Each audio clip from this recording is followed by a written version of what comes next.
최고의 책략가 한명회, 그는 누구인가? 영화 왕과 사는 남자 보셨나요? 기록 경신 중인 영화. 저도 정말 재밌게 봤습니다. 근데 영화 보고 나서 자꾸 머릿속에 남는 인물이 있었어요. 유지태가 연기한 한명회. 영화 속 그 남자는 서늘해요. 소리 지르지 않아요. 설득하지도 않아요. 그냥 쳐다보는데 그 눈빛 하나에 사람이 죽어요. 근데 여러분, 그 한명회가 원래 어떤 사람인지 아세요? 사람들은 한명회 하면 이렇게 생각해요. 처음부터 잘 나가던 천재 책사, 수양대군의 오른팔, 조선 최고의 전략가. 근데요, 사실은 전혀 달라요. 한명회는 30 넘도록 과거 시험에 계속 떨어진 낙방생이었어요. 몰락한 명문가인데 본인 능력으로는 아무것도 못하던 사람이었습니다. 그가 처음 받은 관직이 뭔지 아세요? 경덕궁 문직이었어요. 쉽게 말하면 문직이에요. 문직이. 조선 최고의 책략가가 문직이에서 시작했어요. 그리고 그 문직이가 2명의 왕의 장인이 됩니다. 조선 역사상 유일무이하게 예종과 성종, 2 왕의 장인이 된 사람. 이게 어떻게 가능했을까요? 오늘은 그 이야기를 해보려고 합니다. 1부. 한명회에 대해 우리가 가장 크게 오해하는 것. 자, 보세요. 한명회 하면 대부분 이미지가 정해져 있어요. 드라마에서 항상 나오는 그 이미지. 깡마르고 간사한 미소를 짓는 전형적인 간신. 수양대군 뒤에서 음모를 꾸미는 얄팍한 책사. 칠삭둥이로 태어나 체구가 작고 왜소하고 얼굴은 못생겼다라고. 근데 이게 실제 역사 기록이란 많이 달라요. 조선 왕조실록에 사관들이 한명회를 어떻게 평가했는지 아세요? 도량이 크고 성격이 활달했으며 결단력이 뛰어났다. 도량이 크다, 활달하다, 결단력이 뛰어나다. 한명회는 얼굴이 잘나고 키가 커서 바라보면 위대하였고 규모와 기계가 우뚝하여 무리에서 돋보였다. 한명회의 신도 비명. 이게 간사한 책사의 묘사인가요? 아니에요. 영화 왕과 사는 남자에서 잔항준 감독이 왜 깡마른 배우가 아니라 거구의 유지태를 캐스팅했는지 이제 좀 이해가 되시죠? 감독은 뭔가 알고 있었던 거예요. 한명회는 얍삽한 책사가 아니라 권력의 정점에 선 거인이었어요. 그 진짜 모습을 오늘 같이 살펴보겠습니다. 2부. 명문가였는데 왜 문지기가 됐나? 한명회는 1415년에 태어났습니다. 집안은 청주 한씨 명문가였어요. 조상 가운데에는 예문관 제약 같은 고위 관직을 지닌 인물도 있었고 한때는 조정에서 이름이 알려진 집안이었습니다. 하지만 문제는 하나였습니다. 그가 태어났을 때쯤에는 이미 집안의 형편이 많이 기울어 있었다는 점입니다. 명문가의 이름은 남아 있었지만 예전처럼 권력과 재력을 가진 가문은 아니었습니다. 요즘식으로 말하면 이런 느낌입니다. 조부 세대까지는 잘 나가던 집안인데 세월이 흐르면서 집안의 영향력과 형편이 많이 약해진 상태였던 거죠. 그래서 한명회에게 남아있던 것은 화려한 가문의 이름뿐이었습니다. 그런데 또 하나의 문제가 있었습니다. 바로 본인이었습니다. 한명회는 30이 넘도록 과거 시험에 계속 떨어졌습니다. 여러 차례였습니다. 이미 형편이 넉넉하지 않은 집안에서 과거까지 계속 낙방하니 자연스럽게 집안의 골칫거리 취급을 받게 됩니다. 지금으로 치면 이런 상황입니다. 예전에 잘 나가던 집안인데 집안 형편은 예전 같지 않고 자식은 고시 공부를 계속하지만 번번이 떨어지는 상황입니다. 친척 모임에 나가면 시선이 어떻겠습니까? 집안 어른들이 뭐라고 하겠습니까? 그 수치심, 그 열등감. 아마 한명회는 이 시기에 깨달았을 겁니다. 정석대로 공부해서는 이 집안에서 다시 올라가기 어렵다는 것을요. 결국 그는 문음, 즉 조상 덕으로 관직에 들어가게 됩니다. 그렇게 맡게 된 자리가 경덕궁직이었습니다. 경덕궁직이 어떤 자리냐면 왕족과 대신들이 드나드는 궁궐의 문을 지키는 자리입니다. 말 그대로 궁궐의 문을 지키는 사람, 문직이었습니다. 여기서 사람들이 진짜 모르는 게 뭐냐면 한명회한테 그 문지기 자리가 오히려 기회였다는 거예요. 생각해 보세요. 경덕궁 문을 지킨다는 건 조선 최고의 권력자들이 다 그 앞을 지나간다는 거예요. 왕족이 지나가고 정승이 지나가고 대신들이 지나가요. 한명회는 그 자리에서 지나가는 모든 사람의 얼굴을 읽었어요. 표정을 봤어요.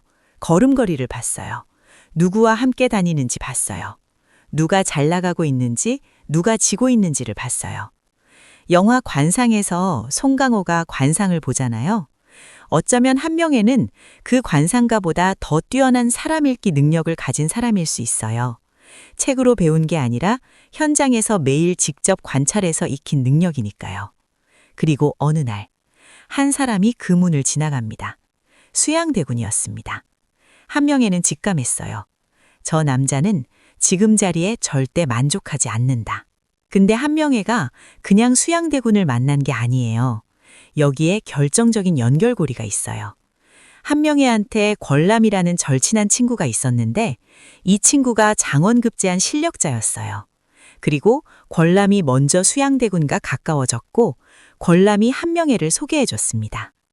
1453년 단종 즉위 이후 한명회가 처음 수양대군을 만나는 자리에서 수양대군이 먼저 물었어요. 무사들 중에 믿을 만한 사람이 있어? 한명회는 멍설이지 않았습니다. 그 자리에서 바로 30여 명의 이름을 댔습니다. 충운부에서 만났던 홍달손, 양정, 유수 등 무사들이었어요. 이 사람들이 누구냐면 훗날 계유정난의 핵심 병력이 됩니다. 한명회가 문지기 시절부터 이미 사람들을 파악하고 있었던 거예요. 누가 믿을만하고 누가 싸울 수 있고 누가 결정적인 순간에 움직일 수 있는지를요. 이게 천재예요. 공부 잘하는 천재가 아니에요. 사람을 읽는 천재예요. 수양대군은 그 자리에서 알아봤습니다. 이 자는 나의 장량이로다.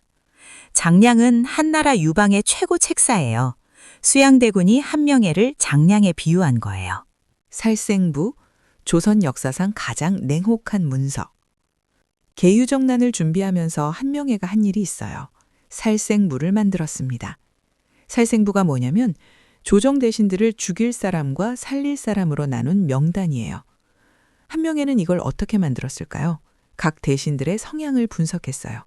수양대군 편이 될 수 있는 사람인지 아닌지, 설득 가능한 사람인지 아닌지, 나중에 위협이 될 수 있는 사람인지 아닌지, 문지기 시절에 쌓아온 사람 읽기 능력을 총동원한 거예요. 이 살생부는 이후 역사에서 숙청과 인사의 대명사로 쓰이게 됩니다. 지금도 살생부가 돌고 있다는 말이 있잖아요. 그 말의 원조가 한명회예요. 1453년 10월 10일 밤 역사가 바뀐 날. 계유정난 당일. 근데 이날 아무도 모르는 장면이 하나 있어요. 거사 직전 수양대군이 신복도를 모아놓고 계획을 설명했는데요. 이걸 들은 사람들이 어떻게 했는지 아세요? 도망쳤습니다. 역모라고 판단하고 북문으로 줄줄이 빠져나간 거예요. 수양대군이 아무리 말해도 소용없었어요. 겨우 몇 명밖에 남지 않았죠. 그때 한명회가 칼을 뽑아들었습니다. 그리고 큰 소리로 외쳤어요. 우왕좌왕하던 병사들의 마음이 진정됐습니다. 이 순간이 한명회가 단순한 책략가가 아니라는 걸 보여줘요. 전략을 짜는 사람이 아니라 결정적인 순간에 실행을 완성시키는 사람이었어요. 그리고 그날 밤 수양대군의 수하들이 김종서의 집을 습격합니다. 한명회가 조직한 무사들이 움직였어요. 계유정난이 성공했습니다. 7번째, 사람들이 진짜 모르는 게 뭐냐면 한명회의 진짜 무기. 자, 보세요. 이게 핵심이에요. 많은 사람들이 한명회를 머리 좋은 전략가라고 생각해요. 근데 실제 기록을 보면 달라요. 한명회의 진짜 무기는 지능이 아니었습니다. 망설임이 없었다는 겁니다. 남들이 도덕, 명분 앞에서 주춤할 때 그는 망설임 없이 칼을 휘둘렀어요. 사육신 사건이 터졌을 때 성산문과 집현전 학사들이 세조 암살 계획을 세웠어요. 이때 누군가 한명회한테 사육신의 무죄를 주장하며 죽이지 말 것을 부탁했어요. 한명회는 거절했습니다. 그 결과 800여 명이 처형되거나 유배됐어요. 잔인한 결정이죠. 근데 여기서 한명회가 어떤 사람인지가 딱 드러나요. 그는 감정으로 결정하지 않았어요. 지금 이게 권력 유지에 유리한가 불리한가 그것만으로 판단했어요. 이건 나쁜 게 아니에요. 권력의 정상에서 살아남는 방식이었을 뿐이에요. 차갑고 냉혹하지만 그 냉혹함이 그를 72세까지 살아남게 했습니다. 8번째, 문지기에서 두 왕의 장인으로. 개유넉난 성공 이후 한명회의 출세는 거침없었어요.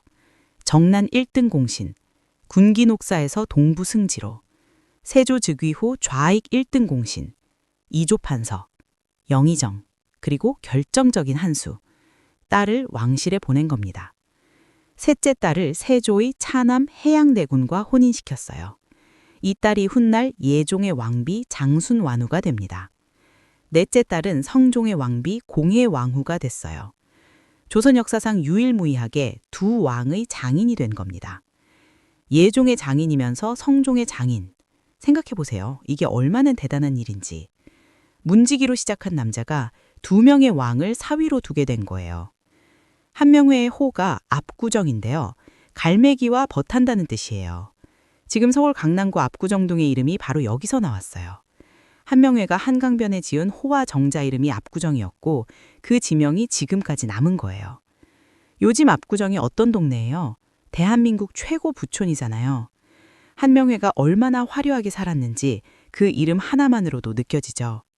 9번째, 반박하실 분들 미리 대답 드릴게요. 지금 이런 생각 드시는 분 있을 거예요.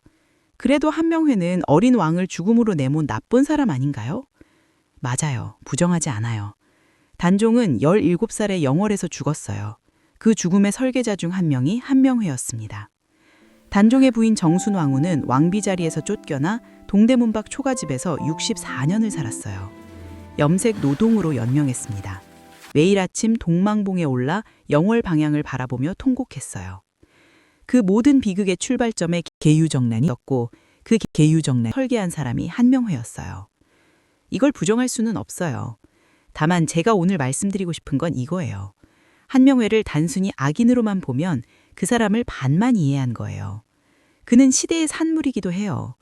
문지기 주제에 끼어들지 말라는 처절한 모롱을 당한 사람, 정직하게 공부해서는 올라갈 수 없다는 걸 깨달은 사람, 그 열등감과 분노가 개유정난이라는 폭발로 이어진 거예요. 10번째, 그런데 끝이 좋지 않았습니다. 여기서부터 진짜 중요한 이야기예요. 한명회는 72세까지 살았어요. 당시 조선에서 정말 보기 드문 장수였죠. 근데 말년에 3가지 굴욕이 있었어요. 첫 번째, 압구정에서 명나라 사신을 사사로이 접대하다가 임금을 우습게 여겼다며 탄핵당했어요. 관직이 삭달됐습니다. 두 번째, 두 딸이 모두 20도 못 넘기고 요절했어요. 예종의 왕비 장순완후도 성종의 왕비 공해완후도 일찍 세상을 떴어요. 딸을 왕실에 보냈지만 두 딸 모두 오래 살지 못한 거예요. 세 번째, 그리고 죽어서도 편하지 못했습니다. 1487년 한명회가 세상을 떠났습니다. 근데 그게 끝이 아니었어요. 연산군이 즉위하면서 패비 윤씨 사건 관련자들을 처벌할 때 이미 무덤 속에 있던 한명회를 끌어냈어요. 부관 참시, 무덤을 파헤쳐서 시신의 목을 베는 겁니다. 살아서는 최고의 권력을 누렸지만 죽어서는 무덤까지 파헤쳐지는 굴욕을 당했습니다. 세조도 단종을 죽인 뒤 악몽과 피부병에 시달리다 11년 만에 죽었어요. 역사는 이렇게 청구서를 보냅니다. 늦게 오더라도 반드시 온다는 걸 보여주는 것처럼요. 11번째, 여기서 우리가 배울 수 있는 것. 자, 이 이야기를 지금 보고 계신 여러분한테 연결해 드릴게요. 한명회의 이야기가 그냥 먼 옛날 권력 다툼 이야기로 끝나면 안 돼요. 여기서 뭐가 보이지 않으세요? 한명회는 처음에 뭐가 있었냐면 명문가 집안이었어요. 근데 그 집안 배경이 오히려 독이 됐어요.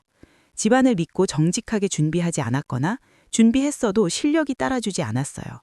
그 결과가 30 넘도록 낙방이었고 문직이었고 명문가 자제들 모임에서 문직이 주제에 끼어들지 말라는 모욕이었어요. 이게 요즘 우리랑 다를 게 없어요. 집안 좋고 학벌 좋은데 막상 자기 실력을 쌓지 않은 사람, 남들이 다 인정해주는 스펙은 있는데 정작 치열한 현장에서 힘을 못 쓰는 사람. 그리고 한명회는 그 상황에서 어떻게 했냐면 자기가 있는 자리를 최대한 활용했어요. 문직이라는 자리가 창피하다고 건성으로 했을 수도 있어요. 근데 한명회는 그 문을 지나가는 모든 사람을 관찰했어요. 누가 뜨고 있는지, 누가 지고 있는지, 누구와 손을 잡아야 하는지를 읽었어요. 여기서 두 가지가 나와요. 첫 번째, 지금 내가 있는 자리에서 할 수 있는 걸 다 하고 있는가? 두 번째, 나는 사람을 제대로 보고 있는가? 한명회의 가장 결정적인 능력은 사람을 읽는 것이었어요. 수양대군을 봤을 때 저 남자는 여기서 멈출 사람이 아니다를 직감한 것.